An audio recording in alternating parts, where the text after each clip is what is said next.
কৃষি, খাদ্য, মৎস্য উৎপাদনে কোনো কর্পোরেট দখল এবং নব্য উপনিবেশিক শাসন শোষণ সহ্য করা হবে না। সবার আগে বাংলাদেশের স্বার্থ রক্ষা করতে হবে। খাদ্য, পানি এবং জমিতে নারীর অধিকার নিশ্চিত করতে হবে। উপকূলের পরিবেশ বিপর্যয় খাদ্য নিরাপত্তাহীনতা বাড়িয়ে তুলেছে। জলবায়ু উদ্বাস্তু রোধে উত্তরের দেশগুলোকে ঋণ নয়, ক্ষতিপূরণ দিতে হবে। দেশে ন্যায্য জলবায়ু বান্ধব টেকসই খাদ্য ব্যবস্থা গড়ে তুলতে হবে।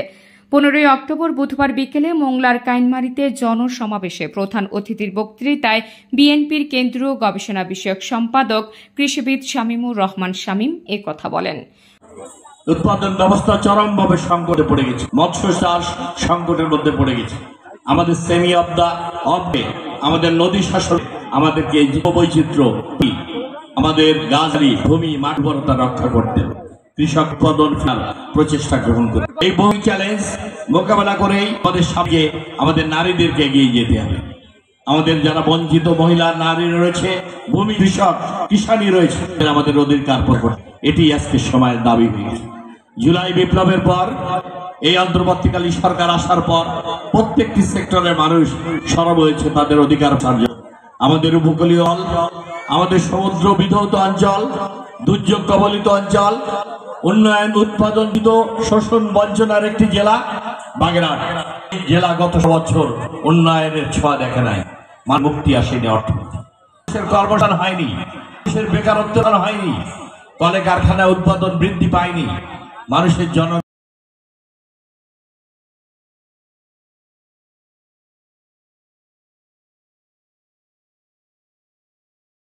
হয়নি, খাদ্যদের আমরা নিশ্চয়তা দিতে পারি। এই সংকটে বাগেরহাট জেলা নির্যাতিত, নিপীড়িত, বঞ্চিত, শোষিত হয়েছে গত 17 বছর। আমি শুধু এটুকুই বলতে চাই, আমরা সবাই ঐক্যবদ্ধ হয়ে, নুরুল আলম ভাই বলেছেন, জালাল আলম ভাই বলেছেন, সুন্দর আজকে উদ্যোগ নিয়েছেন, আমাদের সবাইকে ঐক্যবদ্ধ হয়ে এই অন্তর্বর্তীকালীন সরকার এবং ভবিষ্যতে সামনে নির্বাচন, জাতীয় নির্বাচনের পরেই জনগণের ভোটের মাধ্যমে, অবাধ সুষ্ঠু নির্বাচনের মাধ্যমে আমরা দেশটাকে বাংলাদেশে গণতন্ত্র ফিরিয়ে আনতে চাই।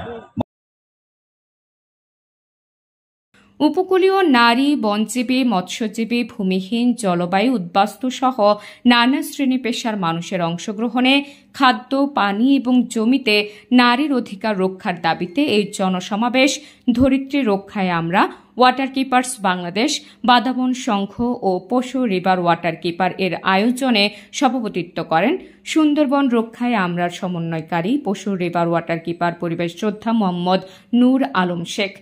আজকে ধান শূন্য হয়ে গেছে আমাদের উপজেলা, কাজেই আজকে এগুলো জলবায়ু পরিবর্তনের পরে যে লবণাক্ততা বৃদ্ধি পেয়েছে, সেই লবণতার ফলে আমাদের কৃষি পরিবেশের একটা বিরাট পর্যায়ে এসেছে। এখানে লবণাক্ততা এমন বৃদ্ধি পেয়েছে, আমাদের দেশের এই উপকূলের 64% মানুষ যাদের নিরাপদ খাবার পানি পায় না, 68% মানুষ আছে পুকুরের পানি পড়তে হয়। আজকে আমাদের এখানে যারা জরায়ু ক্যান্সার আক্রান্ত হয় এই লবণাক্ততা বৃদ্ধির কারণে, আজকে তাদের বন্ধ্যত্বতা সৃষ্টি হয়েছে, তাদের উচ্চ রক্তচাপ রোগে আক্রান্ত। আমরা আমাদের পানিতে আজকে মাছের বসবাসের উপযোগী হয়েছে এই জলবায়ু পরিবর্তনের ফলে। কাজে আমরা আমাদের এই জলবায়ু পরিবর্তনকেও রুখতে হবে এবং জলবায়ু পরিবর্তনের জন্য যেটা মূল দায়ী হলো জীবাশ্ম জ্বালানি, সুতরাং আমরা জীবাশ্ম জ্বালানিকে বন্ধ করতে।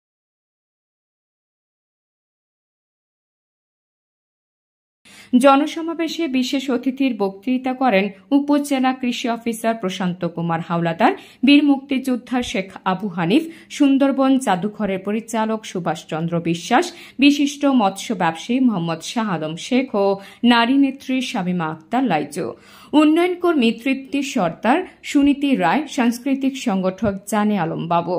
এছাড়াও জনসমাবেশে কৃষানীরা তাদের উৎপাদিত কৃষি পণ্য প্রদর্শন, লাঠি খেলা সহ গ্রামীণ খেলাধুলা ও সাংস্কৃতিক অনুষ্ঠান পরিবেশিত হয়। শেষে উৎপাদিত কৃষি পণ্য প্রদর্শনী স্টল পরিদর্শন করেন বিএনপির নেতা। Desk report, Mongla post.